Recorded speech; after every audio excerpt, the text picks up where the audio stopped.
hola papitos, ¿cómo están? ¿Qué tal? Mi nombre es Giselle Figueroa León, soy abogada especialista en Derecho de Familia y el día de hoy estás viendo una edición más de El Canal de tu Abogada. Bueno mamita, bueno papito, como ya les había comentado en el vídeo anterior, el tema que vamos a tratar el día de hoy son las declaraciones de unión de hecho. Antes de empezar con el tema, quiero agradecer a todas las mamitas y a todos los papitos que ven mis vídeos, que lo comparten, que les dan like, que se suscriben. Por favor, decirles y pedirles que se sigan suscribiendo para que puedan seguir obteniendo información legal, simple, sencilla, para que puedan solucionar sus conflictos familiares. Bueno mamitas, buenos papitos, el día de hoy, como ya les comenté, el tema que vamos a tratar es declaración de uniones de hecho. En la actualidad muchas parejas conviven, no se casan y durante la convivencia llegan a adquirir propiedades, ¿ok? Después de la convivencia y adquirir propiedades, estas propiedades muchas veces lo ponen a nombre de una sola persona. Prima la confianza, el cariño, el amor de ese momento y lo ponen a nombre de esta persona. Posteriormente, como las relaciones muchas veces no son duraderas o son efímeras, ¿no? O simplemente el sentimiento cambia, se separan, pero un adquirido viene dentro de esta convivencia o en su defecto, quizá la persona a quien se le puso como titular del bien fallece. Entonces, ¿qué hacer? ¿Qué hacer cuando yo, mujer o cuando yo, hombre, me veo ante una situación que mi pareja ha fallecido o se ha ido y se ha ido con un bien que adquirimos los dos, que fue fruto del esfuerzo de los dos, que los dos lo pagamos? Entonces, lo que tenemos que hacer nosotros es realizar un proceso judicial de declaración de unión de hecho. ¿Para qué? Para que se reconozca nuestra convivencia y con ello se reconozca que los bienes adquiridos durante esa convivencia corresponden a la sociedad de ambos. Se llama comunidad de bienes. Es diferente a la sociedad conyugal, que es cuando están casados. Cuando hablamos de declaración de unión de hecho, hablamos de comunidad de bienes. Entonces, ¿para qué queremos este reconocimiento? Para que nosotros se nos reconozca como propietarios de ese bien. ¿Y cuál es el mínimo que dice la ley que tú debes haber convivido para poder aspirar a una declaración de unión de hecho? Lo mínimo que debemos haber convivido con esta persona son 2 años. La ley te dice que son 2 años que debemos haber convivido con nuestra pareja y dentro del cual se adquirió este bien para poder a nivel judicial adquirir la titularidad de ese bien que hemos como pareja construido, adquirido, comprado, etc.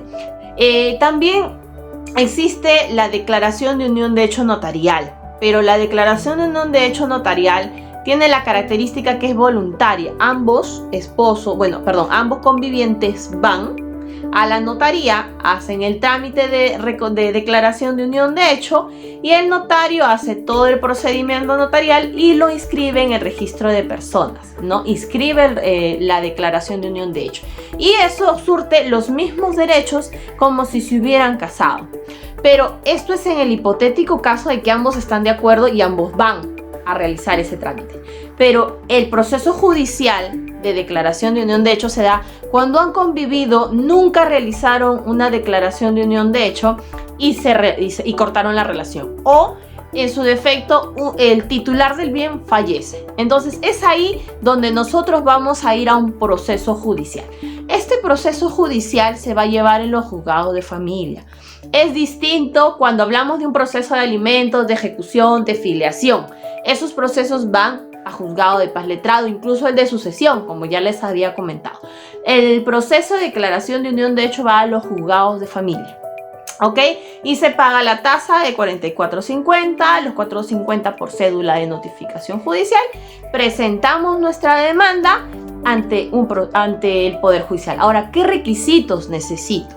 Bueno, el primer requisito que tú necesitas es la copia de tu DNI, es el certificado negativo de declaración de unión de hecho, certificado negativo de unión de hecho que te lo da SUNARP, el certificado de soltería que te lo da RENIEC, de ambos, ¿ok? De ambos, no solamente tuyo, sino también de la otra persona. Si en el caso, por ejemplo, la persona ha fallecido, el titular del bien, el conviviente ha fallecido, tienes que adjuntar su partida de defunción. ¿ok? Y haces tu proceso. Y ahora me dices, en el caso de que él está vivo no hay problema porque se lo demanda al conviviente. Pero en el caso de que sí ha fallecido, ¿a quién demando? A ver, yo les cuento un caso práctico que me pasó. Hice un proceso igual. Entonces había quedado una niña de 5 años y se le hizo la sucesión intestada en donde se la declaraba heredera universal, ¿ok? Entonces cuando hicimos la demanda, demandamos al heredero universal y el juez lo que hizo primero es señalar un curador. El juez señala a este curador para que asuma su defensa, conteste la demanda, no como si fuera ella mayor de edad o como si el papá estuviera contestando la demanda. Para eso son los curadores procesales. ¿Cuánto cuestan? Sí, tienen un costo de, normalmente es por URPs. ¿Qué es la URP? La URP es el 10% de una UIT. ¿Qué quiere decir? Que si ahorita la UIT es 4.450, no, la URP es 445 soles y suelen dar de 2 a 3 hasta 4 URPs, así que multipliquen 2 o 3 URPs por 445. Se abona al número de expediente, se paga ese derecho y el juez va a asignar una curadora procesal. Normalmente en las demandas de declaración de unión de hecho lo que debemos es probar. Por ejemplo, en el caso particular que yo llevé, la señora había convivido con el señor más de 6 años, habían tenido una niña de 5 años y el señor falleció, ¿ok? Y le quedaban sus beneficios laborales, su AFP, su CTS, su liquidación, entre otros derechos que el mismo empleador otorga. Entonces, ¿cómo poder adquirir? La niña no hay problema, porque con la declaración, con la sucesión, ella era la heredera. Pero en el caso de la esposa, en el caso de la conviviente, ¿cómo lograr que ella obtenga también estos derechos? Si no estaba casada, su convivencia no había sido declarada. Entonces hicimos el proceso judicial y cómo probar que ellos habían convivido. Presentamos 3 testigos, ¿ok?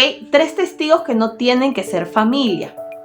3 testigos que hicimos primero la declaración a través de un documento notariado, legalizado, y lo presentamos con la demanda. Lo que debemos demostrar muchas veces es la declaración de convivencia, ¿no? Que ellos han convivido, las pruebas de que ellos han convivido. En este caso en particular, el señor cuando estaba vivo había declarado en salud a la señora como su concubina, a efectos de que pueda recibir todos los beneficios de salud, ya que la señora iba a tener un bebé. Primero lo pedimos de forma particular a salud que nos entregue ese documento de declaración en donde la declaraba. No lo quiso hacer, salud demoró, nos mandaban al de Lima, nos mandaban a la sede de San Juan de Lurigancho, a todas las sedes y nunca nos daban el documento. Nosotros presentamos diversas cartas solicitando ese documento. Entonces, cuando presenté la demanda, informé todo este trámite y solicité que el juzgado de oficio solicite esa declaración que él había firmado para que salud la pueda atender, no como asegurada, para que pueda darle la asistencia a la mamá que iba a dar a luz. Entonces, el juzgado lo pidió. Y salud entregó ese documento. Y con ese documento y aparte de las declaraciones, se pudo sentenciar la declaración de unión de hecho. Otra prueba que pueden presentar, por ejemplo, es cuando la pareja es, puede ser que ha fallecido o el ex convivente trabaja para seguridad y a veces usan armas. Entonces en la Discame muchas veces hacen declaraciones y en estas declaraciones a veces consignan, que la señora tal es mi concubina. Entonces ese documento les va a servir ¿para qué? Para poder demostrar que el señor en un momento de vida, o en un momento cuando estaban juntos, él la declaró. ¿Para qué? Para corroborar también el tiempo. En mi caso particular, el señor lo hizo, por ejemplo, en el 2000, y la niña nació en el 2001 y en el 2005 hicimos el proceso de declaración de unión de hecho. Entonces había pasado más del mínimo. Recuerden que les hablé del mínimo. El mínimo son 2 años, teníamos 5 años y el juez sentenció a mi favor. ¿Ok? Lo que yo quiero con esto, el caso que les he contado, es hacerles entender que en sí no hay un documento exacto que se pueda presentar dentro del proceso que acredite al 100% esta convivencia. No como en los procesos de alimentos, que basta con la partida. No, en este caso, en los procesos de declaración de unión de hecho, nosotros debemos investigar qué documentos hay que el conviviente haya firmado declarando, reconociendo que convivía con la señora. En este caso yo fui a salud, en otro caso puede ir a la DISCAME, solicitar los documentos, ¿no? A través de la ley de transparencia, estos documentos, o si no, si sabemos de la existencia, pedirlo a través de un proceso judicial. No, las declaraciones también son importantes. Nosotros presentamos 3 testigos, ¿ok? Que primero se presentó en un documental, ¿no? Y la jueza realizó una audiencia específica para tomarle la declaración a estas 3 personas, ¿no? El vínculo. Otras personas, cuando también hacen este proceso de declaración, presentan, a ver, ¿cómo les explico? Anteriormente, si las parejas solamente se casaban religioso, ¿ok? Y no se casaban civil. Y el religioso en la actualidad en sí no tiene ningún valor legal. Pero este documento, cuando queremos demostrar una declaración de unión de hecho, también nos sirve, ¿ok? También nos sirve. Eso, otros documentos, siempre hablo de los testigos. Los testigos es muy importante que no sean familiares, que no sean sobrinos, que no sean primos, que no sean hijos, vecinos, gente del entorno que conozca, que hayan estado juntos.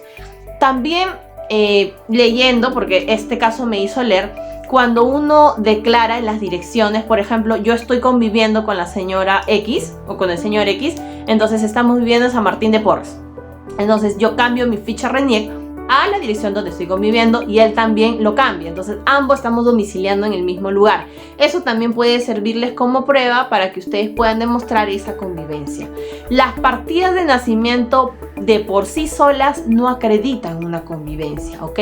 Porque se ve, ¿no? En la práctica que muchas personas son pareja pero viven separadas y tienen hijos, ¿no? Entonces hay que demostrar. No hay que demostrar con diversos documentos que puedan demostrarle al juez que ha habido una convivencia. Esta convivencia, como mínimo, son 2 años, como ya les comenté, ¿ok? Y llegamos a una sentencia después de, por ejemplo, si presentamos testigos, después que se da la declaración de los testigos, la jueza convoca a una audiencia, la curadora también está presente, contesta la demanda, ¿no? Y se emite una sentencia que antes era elevada en revisión al superior jerárquico, pero ahora ya no, solamente si esta no es apelada, queda en el juzgado de familia.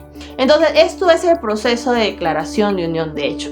Hay que probar la convivencia de esos 2 años, porque si no, el juez va a ser infructuoso un proceso judicial si nosotros no demostramos que han convivido, ¿no? Puede ser pruebas documentales, le suman pruebas testimoniales. ¿Para qué? Para generarle la certeza al juez que ha habido sí efectivamente una convivencia y que esa convivencia, a consecuencia de esa convivencia, la conviviente tiene derechos, ¿ok? Y después, cuando ya sale la sentencia, nosotros pedimos, se oficia también a registros públicos, porque esa es una sentencia que tiene que ser inscrita en el registro de personas, y con eso ya podemos nosotros pedir, por ejemplo, AFP, ir al trabajo, pedir la liquidación del conviviente si falleció, ¿no? Y otros beneficios laborales que le correspondían y que por ende, al haber la conviviente adquirido la calidad de ya su concubina legal a través de una declaración de unión de hecho, también le corresponde. ¿Ok? Espero que les haya servido este vídeo, espero que me haya dejado entender. Cualquier duda que tengan, ya saben, me lo dejan por mensajes. A veces no lo respondo inmediatamente, pero trato de responderlo, ¿no? O si no, también pueden ir a mis redes, en Facebook, en Instagram, para que puedan ver más información. Ahí lo van a encontrar de manera más detallada. Pedirles por favor que sigan viendo mis vídeos, que los sigan compartiendo. Decirles también que si necesitan una asesoría de forma particular, que me escriban a mi WhatsApp. ¿no? Y para poderles agendar una asesoría y poderles brindar toda la información legal que ustedes necesitan. Entonces, nada, gracias por haber visto este vídeo. Nuestro próximo tema va a ser exoneración de alimentos. Rapidito les cuento, cuando a través de un proceso judicial hay una sentencia que nos obliga a pasar una pensión de alimentos y esta sentencia muchas veces es registrada en el trabajo para que el trabajo nos retenga y ya pasó los 18 años, ya quizá el hijo ya no está estudiando, entonces ahí nosotros podemos pedir una exoneración.